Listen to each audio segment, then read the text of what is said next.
مت کرتے ہیں۔ قرآن مجید یہ کلام الہی ہے۔ اللہ رب العزت نے اپنے حبیب مکرم صلی اللہ علیہ وسلم کو پہلا بڑا معجزہ جو عطا کیا وہ قرآن مجید ہے،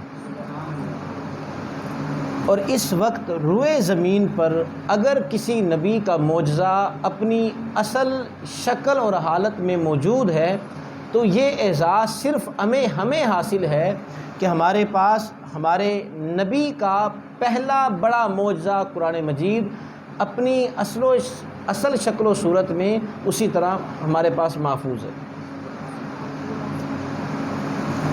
اللہ رب العزت کا یہ طریقہ رہا ہے کہ جس دور میں جس چیز کا عروج ہوتا، جس چیز کا بانکپن ہوتا، اس نبی کو معجزہ بھی اسی طرح کا عطا کرتا۔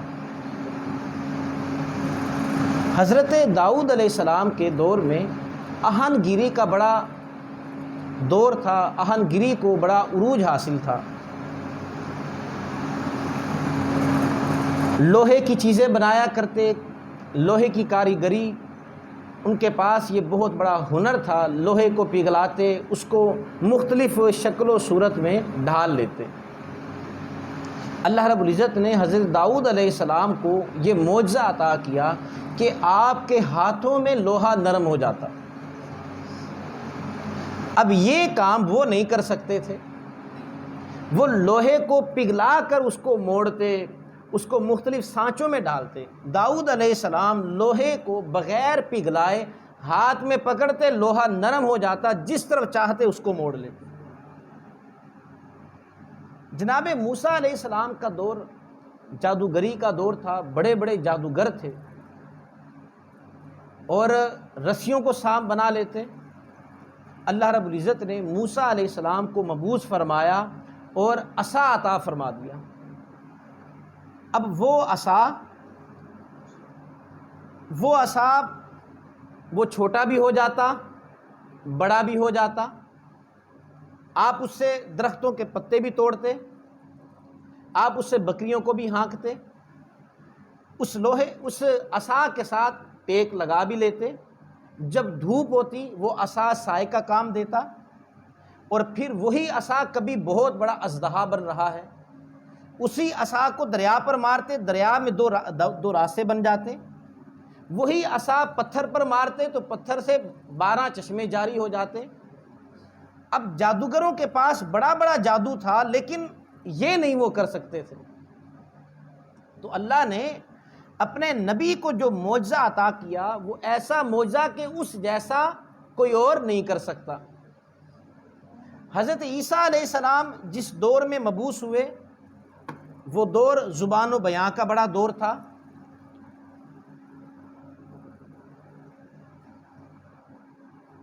عیسیٰ علیہ السلام جس دور میں مبعوث ہوئے طب یونانی کو بڑا عروج حاصل تھا۔ ارسطو اور دیگر بڑے بڑے ماہر طبیب یہ اس دور کے ہیں اور ان کا ابھی تک بھی نام ہے۔ ان کے پاس ہر مرض کا علاج تھا، لیکن 3 چیزوں کا علاج ان کے پاس نہیں تھا۔ پیدائشی مادرزاد اندھے کو وہ ٹھیک نہیں کر سکتے تھے، کوڑی کو ٹھیک نہیں کر سکتے تھے، مردے کو زندہ نہیں کر سکتے تھے۔ ان 3 چیزوں کا علاج ان کے پاس نہیں تھا، وگرنہ دنیا جہاں کے جتنے امراض تھے، جتنی بیماریاں تھیں، سب بیماریوں کا علاج ان کے پاس تھا، لیکن 3 چیزوں کا علاج ان کے پاس نہیں تھا۔ اللہ رب العزت نے عیسیٰ علیہ السلام کو مبعوث فرمایا، یہی 3 معجزے عطا فرما دیے۔ آپ کو ید بیضا عطا کیا، پیدائشی مادرزاد اندھا ہے، اس کی آنکھوں پر ہاتھ پھیرتے آنکھوں میں روشنی آ جاتی۔ کوڑی کا مریض ہے، برس کے نشان ہیں، اس کے جسم پر ہاتھ پھیرتے وہ ٹھیک ہو جاتا۔ 100 سال کا مردہ ہے، اسے ٹھوکر مارتے، کہتے کم باذن اللہ، اللہ کے حکم سے اٹھ جا، وہ اٹھ کر باتیں کرنے لگ جاتا۔ تو اپنے نبی کو معجزہ جو عطا کیا وہ معجزہ جو ان کے پاس نہیں ہے، تو ہر نبی کا معجزہ جو اس دور کا عروج ہوتا، جو بانکپن ہوتا، جو اس دور کا فخر ہوتا، وہ معجزہ اس بانکپن کو، فخر کو، عروج کو توڑتا ہوا نظر آتا۔ جس زمانے میں حضور نبی اکرم صلی اللہ علیہ وسلم مبعوث ہوئے وہ زبان و بیاں کا دور تھا۔ بڑے بڑے عربی دان، فصیح و بلیغ اور بڑے بڑے شاعر اور زبان پر مہارت تامہ حاصل رکھنے والے لوگ موجود تھے۔ اللہ رب العزت نے اپنے حبیب کو مبعوث فرمایا تو قرآن جیسا معجزہ عطا کر دیا۔ کہا تم بڑے بڑے عربی دان ہو، فصیح و بلیغ ہو اور اپنی زبان پر بڑا ناز کرتے ہو، اتنا ناز کرتے کہ غیر عربی کو وہ گونگا کہا کرتے تھے۔ تو اللہ نے کہا اچھا یہ کتاب ہے، اس جیسی کتاب لا کر دکھاؤ۔ اب بڑی کوششیں انہوں نے کی کہ اس کتاب کا ہم کوئی جواب دے سکے، تو کلام الہی کا کیا مقابلہ ہے، کون اس کا مقابلہ کر سکتا ہے، وہ نہ لا سکے۔ تو اللہ رب العزت نے انبیاء کو وہ معجزے عطا کیے کہ جس دور میں جس چیز کا عروج ہوتا، بانکپن ہوتا، اس سے بڑا معجزہ اپنے حبیب کو عطا فرما دیتا تھا۔ اب شاعروں نے بڑی کوششیں کی۔ یہ قرآن کا چیلنج صرف اس دور کے لوگوں کے لیے نہیں تھا، بلکہ رہتی دنیا تک جتنے بھی آنے والے لوگ ہیں، جتنے بھی عربی دان ہیں، سب کے لیے قرآن کا چیلنج ہے اس کے مقابلے کی تم کوئی کتاب لے کر آ جاؤ۔ لیکن وہ کتاب، اس کتاب کا کیا مقابلہ؟ اور آج بھی بڑے بڑے مستشرقین تو کیا انہوں نے کوششیں نہیں کی ہوں گی؟ جو اسلام کا مطالعہ تنقیدی نگاہ سے کرنے والے اور مغرب کے رہنے والے بڑے بڑے عربی دانوں کے پاس گئے، عربی سیکھی کہ قرآن کی مثل ہم بھی کوئی کتاب لے آئیں، کوئی ایسی چیز لے آئیں، لیکن وہ نہیں لا سکے۔ اور یہ رہتی دنیا تک چیلنج ہے کہ آپ لا سکتے ہو تو لے کر آ جاؤ۔ تو جب انسان کسی چیز کا مقابلہ نہیں کر سکتا، جب کسی چیز کا مقابلہ نہیں کر سکتا، اب وہ کیا کرتا ہے؟ اب وہ اوچھے ہتھ کنڈوں پر اتر آتا ہے۔ اب اس کو جلا دو، اس کو مار دو، اس کو ختم کر دو، اب ان ہتھ کنڈوں پر اتر آتا ہے، کیونکہ وہ علمی میدان میں اس کا جواب نہیں دے سکتا۔ اب جس طرح سویڈن میں عید الاضحیٰ کے روز قرآن مجید کو جلایا گیا، گویا کہ وہ اس کا مقابلہ نہیں کر سکتا، مقابلہ نہیں کر سکتا تھا تو اب اس نے اس کو جلا دیا۔ اس سے پہلے چند سال قبل بھی یہ واقعہ پیش آیا، مغرب کی طرف سے یہ ہوا۔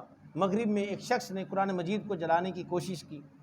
اس سے پہلے 2011 میں وہ ٹیری جونز نامی شخص نے قرآن مجید کو جلایا۔ وہ سب کے سب دنیا کے لیے نشان عبرت بن گئے۔ تو مغرب چند سالوں کے بعد، کچھ عرصے کے بعد، وہ اس طرح کی نازیبا اور اوچھے ہتھ کنڈے وہ آزماتا ہے تاکہ مسلمانوں کے جذبات کو مجروح کر سکے، اور اس پر وہ اسے آزادی اظہار رائے کا نام دیتا ہے کہ تو ہر بندہ آزاد ہے، تو وہ جس طرح مرضی کرتا پھرے۔ لیکن یہ تو کوئی آزادی نہیں ہے کہ کسی مذہب کی توہین کی جائے اور مذہب کی کتاب کی توہین کی جائے، یہ تو کوئی آزادی اظہار رائے نہیں ہے۔ اور پھر وہ اس طریقے سے، کیونکہ جب پہلی مرتبہ کوئی ایسا معاملہ ہوگا سخت رد عمل آئے گا، پھر دوبارہ کچھ عرصے کے بعد اسی طرح کا معاملہ ہوگا، پہلے کی بنسبت رد عمل ذرا کم ہوگا، پھر وہ دوبارہ اس طرح کی کوشش کرتے ہیں۔ کوئی توہین رسالت کا ارتکاب کر دیا، توہین قرآن کا ارتکاب کر دیا، قرآن کو جلا دیا، اور یہ جلانا یہ تو عام سر عام ہوا نا، وگرنہ اندر کھاتے وہ کیا کچھ نہیں کرتے، قرآن مجید کے صفحات کو پھاڑتے ہیں اور اس کو اپنے پاؤں تلے روندتے ہیں۔ وہ اس انداز سے توہین کرتے ہیں، اندر خانے جو کرتے ہیں، بلکہ یہاں تک بھی سنا گیا کہ قرآن کے صفحات کو پھاڑ کر وہ فلش میں اس کو ڈالتے ہیں، جو کہ عام منظر عام پر یہ بات نہیں ہے، صرف چند چہروں کو اس بات کا پتہ ہے۔ وہ اس طرح کی حرکات کرتا ہے اور پھر بعض چیزوں کو لوگوں کے سامنے لے کر آتا ہے۔ اور یہ کوئی ایک شخص کا کام نہیں ہے، یہ اس کے پیچھے پورے برین کام کر رہے ہیں، پورے ایک باقاعدہ ایجنسی کام کرتی ہے، لوگ کام کرتے ہیں، بڑے بڑے لوگوں کا اس میں ہاتھ ہوتا ہے۔ ایک عام آدمی وہ سامنے ہوتا ہے، باقی پیچھے اس کا ایک بہت بڑا پیچھے ہاتھ ہوتا ہے، پیچھے پوری ایجنسیاں ہوتی ہیں جو یہ کام کرواتی ہیں، وگرنہ کسی کی کیا جرت وہ قرآن کو جلا سکے۔ اور یہ بار بار کچھ عرصے کے بعد یہ حرکات کی جاتی ہیں تاکہ یہ لوگ مسلمان جو ہیں وہ اس کو عام روٹین سمجھتے ہوئے پھر اس کو کوئی اہمیت نہ دیں۔ اور اس بات سے ہمارے بھی علماء اور مشائخ اور دانشور وہ بھی پریشان ہیں، کیونکہ یہ ایک فطری عمل ہے کہ اگر پہلی مرتبہ کوئی ایسا معاملہ ہوگا پوری کی پوری قوم کھڑی ہو جائے گی، لیکن دوبارہ اسی طرح کا کوئی کام ہوگا پہلے کی بنسبت ذرا کم جوش ہوگا، پھر دوبارہ کر دیں گے، پھر دوسری مرتبہ کی بنسبت اور ذرا کم جوش ہوگا۔ تو اس طرح مسلمانوں کے جذبات کو مردہ کر دینے کی بھی وہ کوشش کرتے ہیں کہ اب ان کے سامنے ہم کچھ بھی کرتے رہیں، ہم جو مرضی کرتے رہیں، توہین رسالت کا ارتکاب کریں، توہین قرآن کا ارتکاب کریں، ان کے کانوں پر جوں تک نہ ریگے، لیکن ہم نے اپنے جذبات کو مردہ نہیں ہونے دینا، بلکہ آفاق کے ہر گوشے میں قرآن سنا کر دم لینا، اب رکنا نہیں، اب تھمنا نہیں، فردوس میں جا کر دم لینا۔ اور پھر جب وہ اس طرح کے ہتھ کنڈے کرتا ہے، اس کو آزادی اظہار رائے کا نام دیتا ہے کہ ہمارے ہاں ہر بندے کو مذہبی آزادی حاصل ہے، مذہبی آزادی ہے لیکن کسی مذہب کی توہین کی اجازت کی آزادی نہیں ہے۔ اب جیسے جب امریکہ میں باراک اوباما صدر تھا تو کسی نے اسے بن مانس کی اولاد کہا، ایک ہنگامہ کھڑا ہو گیا کہ وقت کا صدر ہے اور اس کو بن مانس کی اولاد کہہ دیا، اور خوب ہنگامہ ہوا اور اس شخص کو پکڑا گیا۔ اور اس وقت جو انسانی حقوق کی تنظیمات ہیں وہ بھی کھڑی ہو گئیں کہ ایک انسان کی توہین کی گئی ہے، تو اگر تمہارے صدر کو کوئی بن مانس کی اولاد کہے اور وہ واقعی ان کے نسب کا بھی نہیں پتہ وہ کس کی اولاد ہے، وہ مجہول النسب ہیں۔ ہمارے ہاں تو پورا ایک شجرہ نسب، والد ہے، دادا ہے، پردادا ہے، پورے نسب کا پتہ ہوتا ہے، لیکن مغرب میں ایسا کوئی کنسیپٹ نہیں ہے۔ وہاں پر ان کے آئی ڈی کارڈ پر ولدیت کے خانے میں وہ ولدیت کا نام نہیں ہوتا بلکہ ماں کا نام ہوتا ہے، باپ کا تو پتہ ہی نہیں باپ ان کا ہے کون۔ تو مجہول النسب وہ خود ہیں جن کے نسب کا نہیں پتہ، اور اس ایک بندے کو یہ کہہ دیا گیا کہ بن مانس کی اولاد ہے، اتنی ہنگامہ آرائی ہوئی اور اس پر اتنا شور برپا کیا گیا کہ ایک صدر کی توہین کر دی۔ تو اگر تمہارے ہاں ایک انسان کو بن مانس کی اولاد کہہ دیا جائے وہ توہین ہے، اور اگر وہاں پر رسول اللہ صلی اللہ علیہ وسلم کے بارے میں کوئی بات کہی جائے یا قرآن کی توہین کی جائے، کیا وہ توہین نہیں ہے؟ اب یہاں پر انسانی حقوق کی تنظیمات اسے آزادی اظہار رائے کا نام دیتے ہیں، حالانکہ یہ انسانی جو لاکھوں انسان ہیں، کروڑوں انسان اس دنیا میں بستے ہیں جو مسلمان ہیں، ان کے دلوں کو مجروح کیا گیا۔ قرآن مجید آپ اس کا مقابلہ کرنا چاہتے ہیں تو اس کے مقابلے کی کوئی کتاب لے کر آ جائیں، یہ دلیل کا جواب دلیل کے ساتھ ہوتا ہے، اس کے مقابلے کی تو لا نہیں سکتے۔ حضرت امام شافعی رحمۃ اللہ علیہ آپ نے کتاب لکھی جس کا نام الرسالہ ہے، وہ کتاب لکھی، شاگرد سے کہا اس کو پڑھو، شاگرد نے پڑھا، بہت ساری غلطیوں سے مطلع ہوئے کہ اس میں یہ غلطیاں ہیں، ان غلطیوں کی درستی کی۔ شاگرد سے کہا آپ دوبارہ پڑھو، اس نے دوبارہ پڑھی، پھر بہت ساری غلطیوں پر مطلع ہوئے، یہاں تک کہ 80 مرتبہ شاگرد نے اس کتاب کو پڑھا، اور 80 مرتبہ ہر مرتبہ آپ مزید غلطیوں سے مطلع ہوتے، ان کی تصحیح کرتے۔ 80 مرتبہ جب اس نے پڑھی اور پھر دوبارہ اس میں غلطیاں نکل آئیں، آپ نے شاگرد سے کہا داہو، اس کتاب کو چھوڑ دو، یہ شافعی کی کتاب اس لائق نہیں ہے غلطیوں سے پاک ہو، یہ صرف قرآن مجید ہے جو کہ غلطیوں سے پاک ہے۔ یہ صرف قرآن مجید نے دعویٰ کیا ذالک الکتاب لا ریب فیہ، یہ وہ کتاب ہے کہ اس میں شک و شبہات کی گنجائش ہی نہیں ہے، غلطی تو دور کی بات، اس میں شک بھی نہیں کیا جا سکتا، اور شک کوئی کیسے بھی کرے، یہ تو کلام الہی ہے، یہ تو اللہ کا کلام ہے، اور اللہ کا کلام غلطیوں سے پاک ہوتا ہے۔ درس نظامی میں ایک کتاب ہے سبع معلقات، اس کو باقاعدہ سبقاً پڑھایا جاتا ہے۔ معلقات سبع بھی کہتے ہیں، سبع معلقات بھی کہتے ہیں، سبن کہا جاتا ہے 7 کو۔ تو یہ سبع معلقات یہ عربی ادب پر مشتمل ایک کتاب ہے، جس میں فصاحت اور بلاغت ہے۔ جس نے اپنی زبان کو صحیح کرنا ہو وہ اس کتاب کو پڑھتا ہے، عربی ادب پر، اور اس میں بڑی فصیح و بلیغ عربی کو استعمال کیا گیا۔ یہ سبع معلقات یہ ہے کیا؟ یہ 7 قصیدے ہیں۔ ہوتا یوں عرب میں، یہ کوئی چند سال پہلے کی کتاب نہیں ہے، بلکہ یہ دور رسالت مآب صلی اللہ علیہ وسلم کی کتاب ہے۔ سبع معلقات ہوتا یوں کہ جب کوئی شاعر کوئی اپنا دیوان لکھتا، کوئی قصیدہ لکھتا، ایک ہفتے کے بعد صحن حرم میں اکٹھے ہوتے، دور دور سے شاعر آ جاتے، اور وہ شاعر اپنی اپنی جو ان کی شاعری ہوتی، جو انہوں نے کلام لکھا ہوتا، جو قصیدہ لکھا ہوتا، وہ ایک دوسرے کے ساتھ اس کا موازنہ کرتے، اور جس کا لکھا ہوا قصیدہ سب سے زیادہ فصیح و بلیغ ہوتا، سب سے زیادہ بہتر ہوتا، اسے بیت اللہ کی دیوار کے ساتھ لٹکا دیا جاتا اور کہا جاتا اب کوئی اس کے مقابلے کا دیوان لکھ کر لے کر آئے۔ پھر ایک ہفتے کے بعد دوبارہ صحن حرم میں اکٹھے ہوتے، اور پھر جتنے بھی شاعر ہوتے اپنا لکھا ہوا کلام لے کر آتے، سب کا آپس میں موازنہ ہوتا، اور جس کا سب سے بہتر کلام ہوتا لکھا ہوا، بہتر قصیدہ لکھا ہوا ہوتا، اس قصیدے کو لے جا کر جو بیت اللہ کی دیوار کے ساتھ پہلا قصیدہ لکھا ہوا اس کے ساتھ اس کا موازنہ کرتے۔ اگر تو اس کے برابر کا ہوتا پھر تو اس کے پاس رکھ دیتے، اور اگر اسے ذرا کمتر ہوتا اس کو کہتے اس کو واپس لے جاؤ، اس کے مقابلے کا کوئی کلام لے کر آنا ہے۔ تو اس طرح یہ لکھتے لکھتے یہ 7 قصیدے ہو گئے جو کہ بیت اللہ کی دیوار کے ساتھ لٹکا دیے گئے۔ اب شاعر آتے ان قصیدوں کو دیکھتے حیران ہوتے، اتنا فصیح و بلیغ کلام ہے، کیا اس میں عربی کو استعمال کیا گیا؟ بڑے حیران ہوتے، محظوظ بھی ہوتے، خوش بھی ہوتے، اور کوشش کرتے کہ ہم بھی اس کے مقابلے کا کوئی کلام لے کر آئیں۔ اب جب اللہ رب العزت نے اپنے حبیب کو مبعوث فرمایا اور قرآن مجید نازل کیا، اور اس کے بعد اللہ رب العزت نے سورہ کوثر کو نازل کیا۔ سورہ کوثر مکی صورت ہے، یہ مکہ میں نازل ہوئی، اور قرآن مجید کی سب سے چھوٹی صورت ہے، اور 3 آیات پر مشتمل ہے۔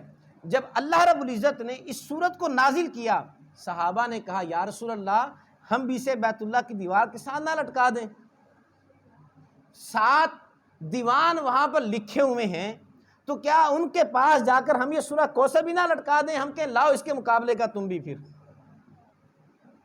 آقا علیہ السلام نے اجازت دے دی، اب سورہ کوثر کو بیت اللہ کی دیوار کے ساتھ لٹکا دیا گیا۔ اب شاعر آتے، پہلے قصیدے کو پڑھتے، دوسرے کو پڑھتے، تیسرے کو، چوتھے کو، 5ویں کو، 6ٹھے کو، 7ویں کو، اور آگے سورہ کوثر لکھی ہوتی۔ اب وہ قصیدے اتنے بڑے ہیں، اور سورہ کوثر وہ 3 آیتوں پر مشتمل ہے۔ جب سورہ کوثر کو پڑھتے حیران ہو جاتے، کہتے اس کلام کا کوئی مقابلہ نہیں ہے، اس کلام کا ان 7 دیوانوں کے ساتھ کوئی مقابلہ نہیں، یہ ورا الورا کلام ہے۔ کیا اس میں عربی کو استعمال کیا گیا؟ شاعر آتے جاتے، لیکن سورہ کوثر کے مقابلے کی وہ کوئی صورت نہ لا سکتے، اس کے مقابلے کا وہ کوئی کلام نہ لکھ سکتے۔ پھر ایک شاعر آیا، اس نے پہلے قصیدے کو پڑھا، حیران ہوا، بڑا خوش بھی ہوا، کیا کلام لکھا ہوا ہے۔ دوسرے کو پڑھا، بڑا حیران ہوا، پڑھتے پڑھتے اس نے 7 قصیدوں کو پڑھ لیا۔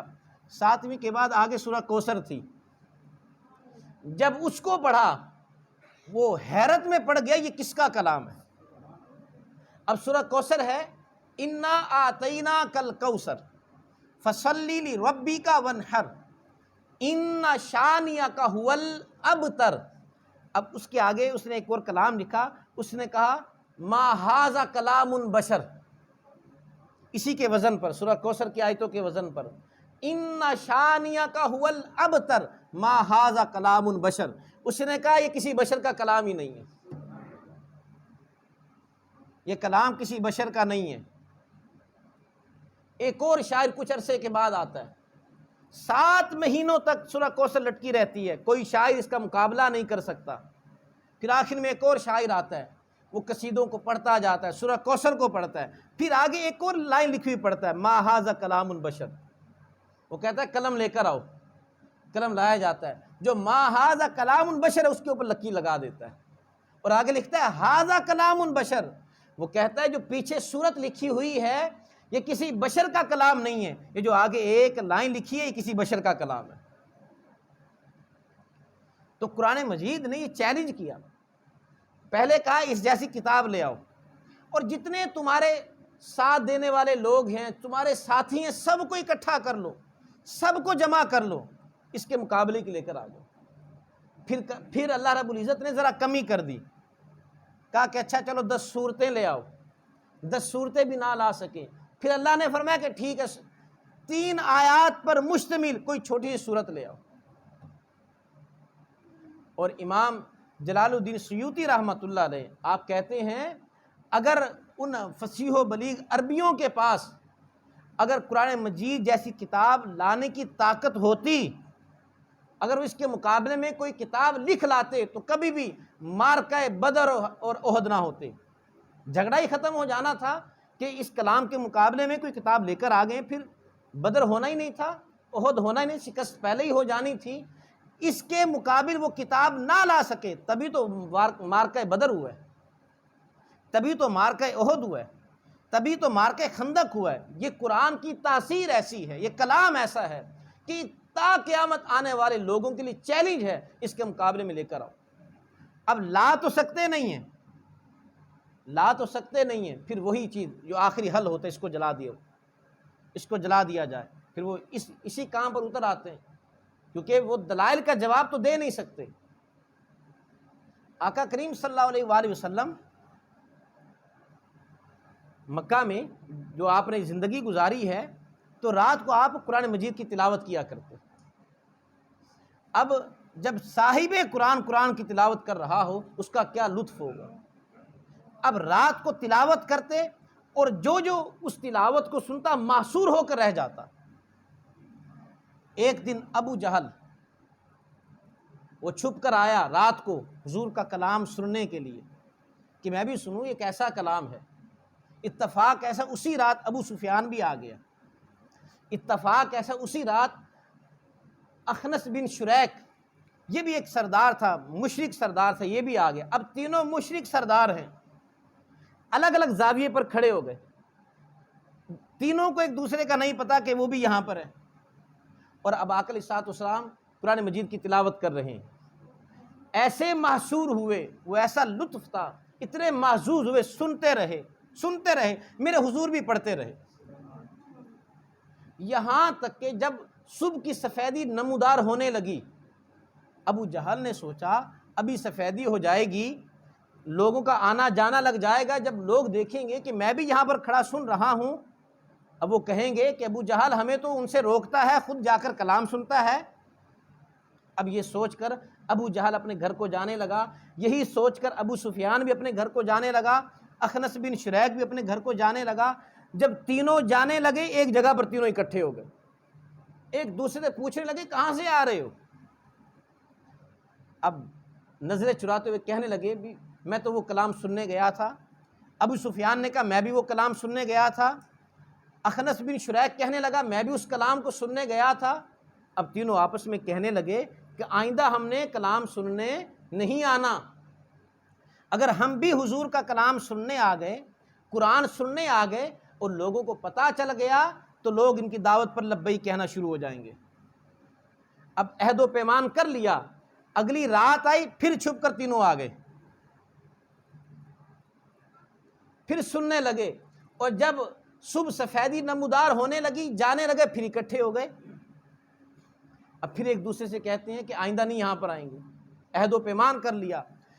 تیسری رات آئی پھر وہاں پر اکٹھے ہو گئے، اور جب جانے لگے پھر ایک دوسرے کو دیکھتے نظریں چراتے ہیں، پھر عہد و پیمان کیا اور قسم کھائی کہ اب تو ہم پھر اب کبھی نہیں رات کو آئیں گے کلام سننے کے لیے۔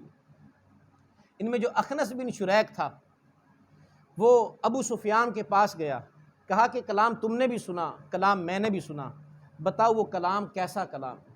ابو سفیان کہنے لگا وہ تو نہ تو شاعرانہ کلام ہے، کیونکہ ہم شاعری کو سمجھتے ہیں، اس کے ردیف اور قافیہ کو ہم سمجھتے ہیں، یہ کوئی شاعرانہ کلام نہیں ہے، اور ہم نے لوگوں کے کلاموں کو بھی سنا ہے، یہ کسی بشر کا کلام بھی نہیں ہے، یہ کلام یہ کلام الہی ہے جس رب کی بات محمد مصطفیٰ صلی اللہ علیہ وسلم کرتے ہیں، کہ یہ کسی آدمی کا کلام نہیں ہے۔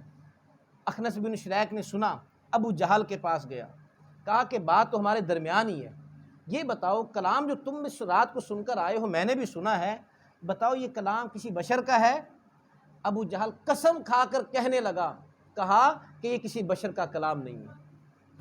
یہ ابو جہل کے لفظ ہیں، یہ اندر بند کمرے میں بات ہو رہی ہے، اعلان تو کرتے پھرتے تھے کہ اس نبی کا انکار کر دو، اس کی مخالفت کرو، ان کی بات نہ سنا کرو، اعتراضات تو کرتے تھے لیکن دل سے وہ بھی تسلیم کرتے تھے یہ ہیں سچے نبی، اس کلام کا کوئی مقابلہ نہیں ہے۔ پھر اخنس بن شریک نے کہا اچھا یہ مانتے ہو وہ اللہ کے سچے نبی ہیں؟ ابو جہل کہنے لگا ہاں وہ اللہ کے سچے نبی ہیں۔ اخنس بن شریک کہنے لگا اچھا تمہیں جب یہ بھی پتا ہے پھر مانتے کیوں نہیں ہو؟ اب یہ کہنے لگا کہ ہماری لڑائی ہی بنو عبد مناف سے اسی بات پر ہے کہ ان کے پاس بھی سرداری ہمارے پاس بھی سرداری ہے، وہ بھی مکہ میں آنے والے مہمانوں کی میزبانی کرتے ہیں، بڑے بڑے دسترخوان بچھاتے ہیں، ان کا مقابلہ کرتے ہوئے ہم بھی بڑے بڑے دسترخوان بچھاتے ہیں، وہ میزبانی کرتے ہیں ہم بھی اپنے خزانوں کے منہ کھول دیتے تاکہ ہم برابر رہیں۔ لیکن جب انہوں نے نبوت کا دعویٰ کر دیا اور اب نبوت بھی ان کے پاس چلے گی، اس کا مقابلہ ہم کیسے کریں گے؟ اگر دعویٰ ہم بھی کر دیں جیسا محمد کے پاس کلام ہے وہ کلام کہاں سے لے کر آئیں گے؟ جس قرآن کی وہ تلاوت کرتے وہ کہاں سے لے کر آئیں گے؟ تو اخنس بن شریک سمجھ گیا یہ تو سرداری کی جنگ ہے، یہ تو حسد کی جنگ ہے، وگرنہ حضور سچے نبی ہیں، یہ کلام الہی کی تاثیر ہے، چھپ چھپ کر سننے کے لیے ابو جہل جیسا شخص جس کے بارے میں حضور نے کہا ہر امت کا کوئی نہ کوئی فرعون ہوتا ہے، میری امت کا فرعون ابو جہل ہے، یہ رات کو کلام سننے آ رہی، یہ قرآن مجید ہے، یہ اس کی تاثیر ہے، تو اس قرآن کا کیا مقابلہ؟ جب مقابلہ نہیں کر سکتے تو جس طرح یہ سویڈن میں اس ملعون شخص نے ایک نازیبہ حرکت کی، قرآن مجید کو جلایا، تو پھر مخالفین یہی کچھ کرتے ہیں، یہ ان کی شکست ہے، تیرے سامنے دبے لچے فصحاء عرب کے بڑے بڑے، کوئی جانے کے منہ میں زبان نہیں بلکہ جسم میں جان نہیں، اس کا کیا مقابلہ؟ اور ہم اس طرح کے تمام کاموں کی سختی کے ساتھ مذمت کرتے ہیں، اور ہم حکومت وقت سے مطالبہ کرتے ہیں کہ عالمی سطح پر اس کا جواب دیا جائے، جس طرح دیگر ممالک والے وہ اس کے خلاف اکٹھے ہوئے اور ان ممالک میں مسلم ممالک وہاں پر احتجاج ہوا اور سرکاری سطح پر سویڈن کا بائیکاٹ کیا گیا، ان کے سفیروں کو واپس بھیجا گیا۔ ہم بھی یہ چاہتے ہیں کہ ہمارے ہاں بھی یہی کچھ ہو، جو ملک اسلام کے نام پر حاصل کیا گیا، جو قرآن کے نام پر حاصل کیا گیا، اور اس کو جلایا جائے، مسلمان خاموش ہو جائے، یا جو مسلم کمیونٹی کے جو سربراہ ہیں وہ خاموش ہو جائیں، یہ ان کو زیب نہیں دیتا۔ اگر وہ بھی ہماری طرح مذمت کرتے ہیں جس طرح میں یہاں پر مذمت کر رہا ہوں، جس طرح آپ مذمت کرتے ہیں کہ یہ کام نہیں ہونا چاہیے، یہ ایسا نہیں ہونا چاہیے، اور ایک وقت کا حکمران بھی یہی کچھ کر رہا ہے، پھر تم میں اور ہم میں کیا فرق رہ جائے گا؟ مذمت کرنے کے لیے میں اور آپ ہیں، آپ کا کام مذمت کرنا نہیں ہے، آپ کا کام مرمت کرنا ہے، آپ ان کی مرمت کریں، آپ ان کو ٹھوس جواب دیں۔ اگر پہلی مرتبہ جب 2011 میں ایک مرتبہ قرآن مجید کو جلایا گیا مغرب کی طرف سے، اس سے پہلے بھی توہین رسالت کا ارتکاب کیا گیا، توہین قرآن کا ارتکاب کیا گیا، اگر پہلی مرتبہ یہ جو 56-57 اسلامی حکومتیں ہیں، 56 اسلامی ملک ہیں، اور ایک ہی مذہب کے ماننے والے کسی کے بھی اتنے ملک نہیں ہیں کسی اور مذہب کے، یہ صرف اسلام کا خاصہ ہے، دنیا کی 6 ارب آبادی میں سے 1 ارب 40 کروڑ بلکہ 50 کروڑ ہو چکے ہوں گے، 1.5 ارب آبادی مسلمانوں کی ہے، اور اتنی زیادہ تعداد میں ہونے کے باوجود ہماری مذہبی رسومات کی توہین کی جائے، شاعر اللہ کی توہین کی جائے، یہ ہماری سب سے بڑی کمزوری ہے۔ پہلی مرتبہ جب کوئی ایسا کسی نے ارتکاب کیا تھا، اور پہلی مرتبہ اگر ٹھوس جواب دیا ہوتا اور اچھے طریقے سے مرمت کی ہوتی، دوبارہ کسی کی جرت نہ ہوتی وہ ایسا کر لے۔ یہ صرف ہم ہی خطا وار نہیں ہے، بلکہ دیگر جو اسلامی ممالک ہیں جہاں پر خاموشی اختیار کی جاتی ہے، یہ سب اس میں قصوروار ہیں۔ ہمیں جو اعزاز ملا وہ اسلام کے نام پر ملا ہے، اگر ہمارا وجود ہے وہ اسلام کی وجہ سے ہے، ہمارے سروں پر عزتوں کا جو تاج سجایا گیا وہ اسلام کی وجہ سے ہے، ہماری شناخت اسلام ہے، اور اسلام کی کوئی توہین کرے اور مسلمان خاموش رہے، طاقتور ہونے کے باوجود خاموش رہے، یہ اس کو زیب نہیں دیتا۔ ایٹمی قوت ہیں، بڑے بڑے ذخائر ہمارے پاس ہیں، یہ تو تمہاری یہ حکمرانوں کی نااہلی ہے جو ٹھوس اقدامات نہیں کرتے، جو جواب نہیں دیتے۔ اور آپ کو بھی پتہ ہے، مجھے بھی پتہ ہے، کئی سالوں سے یہی لوگ آ رہے ہیں آگے، اور جب بھی توہین رسالت کا ارتکاب ہوا یا توہین قرآن کا ارتکاب کیا گیا، وہ کسی جانب سے کیا گیا یا کسی نے نبوت کا دعویٰ کیا، ہم دیکھتے آ رہے ہیں یہی حکمران جو بار بار بدل کر آتے ہیں، بس اتنا بیان جاری کر دیتے ہیں ہم اس کی مذمت کرتے ہیں۔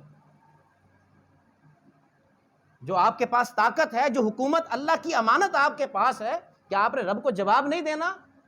جب اللہ تم سے یہ سوال کرے گا کہ میں نے تمہیں حکومت دی تھی، طاقت تمہارے پاس تھی، سب کچھ تمہارے پاس تھا، تم نے کیا اقدام کیا؟ مرنا تو سب نے ہے، پھر اس وقت کیا جواب دیں گے؟ وہ حکومت اگر فوجی تنصیبات پر حملہ کیا جائے تو نقاب پوش لوگ بھی ڈھونڈ لیتے ہیں۔ یہ لوگ 9 مئی کا جو واقعہ ہے کسی سے مخفی تو نہیں ہے نا، نقاب پوش تھے، چہرہ چھپایا ہوا ہے لوگوں نے، اور فوجی تنصیبات پر حملہ کر رہے ہیں۔ اگرچہ ہم بھی اس کی مذمت کرتے نہیں ہونا چاہیے تھا، لیکن ہوا کیا؟ حکومت نے ٹھوس اقدامات پھر نہیں کیے؟ ایک ایک بندے کو چن چن کر انہوں نے اٹھایا ہے، یہاں تک کہ عورتوں کو نہیں بخشا، 4 دیواری کا انہوں نے احساس نہیں کیا، بیٹیوں تک کو اٹھا لیا گیا کہ ان کے بچوں نے یہ فوجی تنصیبات پر حملہ کیا، ان کی عورتوں تک کو اٹھا لیا۔ تو آپ کی کوئی توہین کرے وہ توہین ہے، قرآن کی کرے وہ توہین نہیں ہے؟ اور آپ گھروں سے چن کر آپ اٹھا رہے ہیں، ایک ایک بندے کا پتہ لگا رہے ہیں۔ یہ کون سی حکومت؟ اگر آدمی کی بھینس چوری ہو جائے ان کو چور کا پتہ نہیں چلتا، سی سی ٹی وی کیمرے میں بھی نظر آ رہا ہو سب کچھ، تب بھی ان کو چور نہیں ملتے۔ یہ کراچی میں یہ کتنے واقعات ہوتے ہیں، دن دہاڑے وہ گن پوائنٹ پر پیسے لے کر چلے جاتے ہیں، نہ دینے پر قتل کر کے چلے جاتے ہیں۔ سینکڑوں، 20 نہیں، درجنوں نہیں، سینکڑوں قتل ہو چکے ہیں، سینکڑوں قتل، یا شاید ہزاروں تک یہ فگر پہنچ چکا ہو، لیکن انہیں کوئی ڈاکو نہیں ملتا، کوئی چور نہیں ملتا، نظر نہیں آتا، سب کچھ واضح ہے سامنے، ان کو نہیں ملتا، لیکن ان کی تنصیبات پر حملہ کیا جائے انہیں فوراً بدلہ بھی مل جاتا ہے۔ ایک جج کے سامنے کوئی اونچی آواز سے بات کرے تو اس کے اوپر توہین جج کا وہ آرٹیکل لگا دیا جاتا ہے، اس نے جج کی توہین کی ہے، توہین عدالت کا کیس اس پر لگا دیا جاتا ہے کہ اس نے عدالت کی توہین کی ہے۔ بھی تمہاری توہین ہے، فوجی تنصیبات پر حملہ کیا، تمہاری توہین ہوئی، جہاں پر آقا علیہ الصلوۃ والسلام کی توہین ہو وہ تمہیں توہین نظر نہیں آتی؟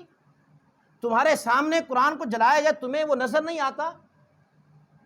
اسمبلی میں جی بل پاس کیا گیا، کیا بل پاس کیا؟ کہ ہم نے ایک قرارداد یہ پیش کی ہے کہ یہ کام نہیں ہونا چاہیے، یہ بل پیش کیا، ایسے کام نہیں ہونے چاہیے، یہ بل پاس کیا۔ بھئی اس سے تم نے کیا کر دیا ہے؟ تم ان کے سفیر کو واپس بھیجتے، انہیں بھی کانوں کان خبر ہوتی۔ اور ان کو لانے والے کون ہیں؟ ہم لوگ ہیں۔ ابھی پتہ چل جائے کہ فلاں جگہ پر سیاسی جلسہ ہے، سارے نمازی پرہیزی تسبیحوں والے وہاں پر پہنچے ہوئے ہوں گے۔ کن کے پاس پہنچے ہوئے ہوں گے؟ جن کے کردار کا پتہ ہے کہ پچھلے 40 سالوں سے لوگ اقتدار میں ہیں، اور 40 سالوں سے ملک میں ایک بھی ترقیاتی کام نہیں کیا، ایک بھی مذہبی کام نہیں کیا، اسلامی کام نہیں کیا۔ اسلام پر کوئی حرف آتا ہے یہ بولتے نہیں ہیں، اگر اسلام کا نام لیتے ہیں اس کو صرف استعمال کرنے کے لیے، اپنا ووٹ بینک بڑھانے کے لیے استعمال کرتے ہیں۔ تو ایک طرح سے ہم بھی ان کے ساتھ شامل ہیں۔ وہ کسی بھی جماعت کا سیاسی جلسہ ہو، لوگ وہاں پر پہنچے ہوئے ہوں گے۔ اب بعض دفعہ یہ بھی کہہ دیتے ہم نے کون سے ان کو ووٹ دینا ہے، بھئی ان کے جلسے کو تو آپ کامیاب کر کے آگے ہیں نا، انہیں تو خوش کر دیا آپ نے، اور پھر کہتے یوں ہی ہے کہ ووٹ نہیں دیتے، لیکن دے کر آتے ہیں ووٹ۔ اب اس بارے میں سن لیے، ووٹ ایک آپ سفارش کر رہے ہیں، آپ منتخب کر رہے ہیں کسی کو، ایک سفارش کر رہے ہیں، اور کس کی سفارش کر رہے ہیں؟ جس کے کردار کو آپ جانتے ہیں کہ پچھلی حکومت انہی کی تھی، انہوں نے کوئی کام نہیں کیا، اگر توہین رسالت ہوئی ان کی طرف سے کوئی ٹھوس اقدامات نہیں کیے گئے، اور پھر جا کر آپ نے اسی کی سفارش کر دی، آپ نے ووٹ دے دیا۔ اللہ قرآن میں کیا کہتا ہے؟ وَمَن يَشْفَعْ شَفَاعَةً حَسَنَةً يَكُن لَّهُ نَصِيبٌ مِّنْهَا، جو کسی کی اچھی سفارش کرے گا ثواب سے حصہ مقرر ہے۔ وَمَن يَشْفَعْ شَفَاعَةً سَيِّئَةً يَكُن لَّهُ كِفْلٌ مِّنْهَا، اور جو بندہ کسی کی بری سفارش کرتا ہے اس کے لیے عذاب سے حصہ مقرر ہے۔ اور آپ اگر بری سفارش کر کے آ جاتے ہیں اس بندے کی، اس کو آپ منتخب کر کے آتے ہیں، وہ منتخب ہوا یا نہیں ہوا لیکن آپ نے تائید کر دی ہے، اور اگر وہ منتخب ہو گیا اس کے جتنے برے کام ہوں گے، جو گناہ اسے ملے گا، اس کو منتخب کرنے والے تمام لوگوں کو بھی اس گناہ کا حصہ ملے گا۔ یہ قرآن کہہ رہا ہے۔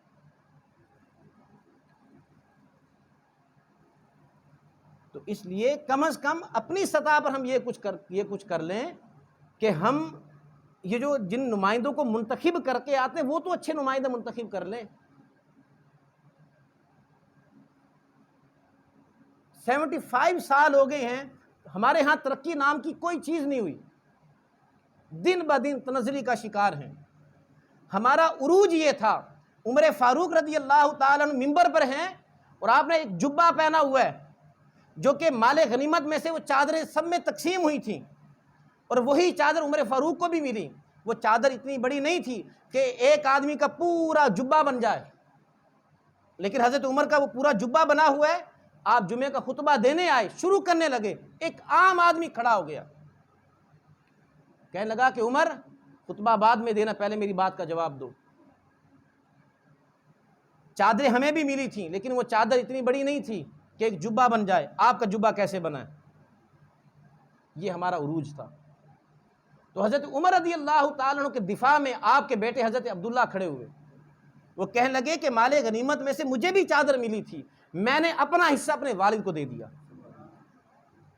یہ ہمارا عروج تھا، اور ہمارا زوال یہ ہے، کہتے ہیں کھاتا ہے تو لگاتا بھی ہے، یہ ہمارا زوال ہے۔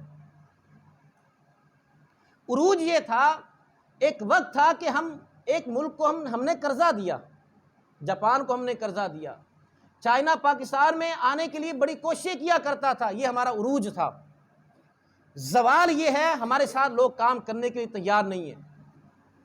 زوال یہ ہے کہ ملک کا ایک غریب آدمی وہ کھانے کے لیے ترس رہا ہے، کھانا نہ ملنے پر وہ خودکشی کر رہا ہے، اپنے بچوں کو وہ زہر دے رہا ہے، اور حکومت ہے کہ ان کی عیاشیاں ختم نہیں ہوتی، شاہ خرچیاں ختم نہیں ہوتی، اربوں ڈالر وہ قرضہ لیتا ہے۔ 2 ارب ڈالر ہم نے قرضہ لیا ہے، یہ بھی قریبی میں، اور کس لیے لیا؟ عوام پر لگانے کے لیے نہیں، فلاح و بہبود کے لیے نہیں، کس لیے لیا؟ اپنی عیاشیاں پوری کرنے کے لیے۔ کہا کہ قرضہ لیں گے ملک میں مہنگائی ختم ہوگی۔ 4-5 دن ہو گئے، کون سی مہنگائی کم ہوئی ہے آپ بتا دیں؟ یہ تو تھا ان کے ساتھ جو ہمارا گلہ ہے، وہ یہ رہتا ہے اور رہے گا بھی۔ اب ہے ہماری اپنی بات، آپ سب کو بھی پتا، عید کے دن جب قرآن کو جلایا گیا، اس دن سے لے کر اب تک، 28 کو عید تھی، 29 کو، آج 7 تاریخ ہو گئی ہے، یہ درمیان میں یہ 8-9 دن آئے ہیں، کتنے افراد ہیں کہ جنہوں نے روزانہ کی بنیاد پر قرآن کو پکڑا ہو اور قرآن کی تعلیم پر عمل کیا ہو یا قرآن کو پڑھا ہو؟ اگر تو پڑھا ہے تو وہ خوش نصیب ہے۔ صرف سننے کی حد تک تو نہیں نا کہ ہم مذمت کرتے ہیں، یہ نہیں جلانا چاہیے تھا۔ بھئی جس دن سے جلایا آپ نے اپنی کتنی محبت کا اظہار کیا قرآن سے، وہ مسلمان ہی کیا کہ جس کی زندگی سے قرآن کا روزانہ کا ایک رکوع ہی نکل جائے، وہ کیا مسلمان ہے؟ جس کی زندگی میں قرآن ہو ہی نہ، وہ کون سا مسلمان ہے؟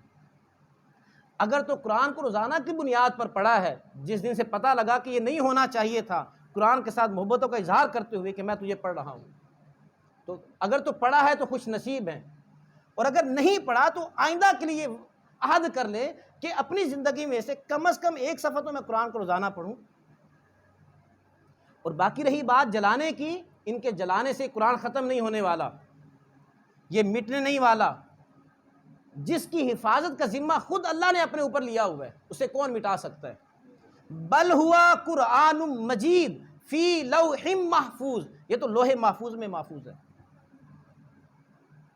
انا نحن نزلنا الذکر وانا لہ لحافظون، اس کلام کو نازل کرنے والے بھی ہم ہیں، اور اللہ کہتا ہے اس کے محافظ بھی ہم ہیں۔ یہ ایسے جو مرضی کرتے رہیں، یہ قرآن مٹنے والا نہیں ہے۔ اور اگر خدا نہ خواستہ کوئی عالمی سطح پر کوئی ایسی سازش کریں کہ قرآن مجید کو، اس کے صفحات کو محو کر دیا جائے، تو کیا یہ حفاظ کے سینوں سے نکال لیں گے؟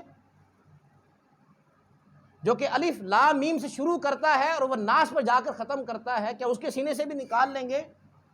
تو اللہ رب العزت نے یہ تدبیر ایسی بنائی ہوئی ہے، یہ قرآن مٹنے والا نہیں ہے، اس کو کوئی ختم نہیں کر سکتا، اس قرآن کو کوئی محو نہیں کر سکتا، یہ تا قیام قیامت رہے گا۔ لیکن جو لوگ اس طرح کی حرکت کا ارتکاب کرتے ہیں، جو ایوان اقتدار میں بیٹھے ہوئے ہیں، انہیں چاہیے کہ ان کی مرمت کریں، ٹھوس اقدام کریں، تاکہ اللہ کی بارگاہ میں تم بھی سرخرو ہو۔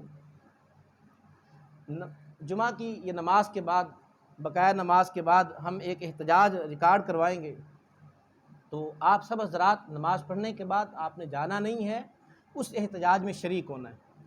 یہ ذہن میں رکھنا کہ لو جی ہمارے یہاں پر کرنے سے کیا ہوگا، کم از کم اللہ کی بارگاہ میں سرخرو ہوں گے کہ باری تعالیٰ یہ ہوا تھا اور میں اس کے خلاف کھڑا ہوا تھا۔ یہ سوچ کر کہ یہاں پر ہمارا یہ کون سا، اس سے کیا ہو جانا ہے، یہ تو عالمی سطح پر کام ہو، نہیں، اپنا حصہ شامل کریں، اپنے حصے کا کام کریں۔ اگر ہر فرد یہ سوچنے لگ جائے تو حکمران بھی سوچنے پر مجبور ہو جائیں گے کہ پوری قوم اکٹھی ہو گئی ہے، پوری قوم کھڑی ہو گئی ہے، تو ہمیں بھی اس کے خلاف کچھ ایکشن لینا چاہیے۔ اور اس معاملے پر پوری قوم ہماری مخالفت پر اتر آئی ہے، تو آئندہ وہ بھی ہوش کے ناخن لیں گے۔ اللہ رب العزت ہم سب کو سمجھ عطا فرمائے۔ صلی اللہ تعالی علی حبیبہ محمد و آلہ وصحبہ۔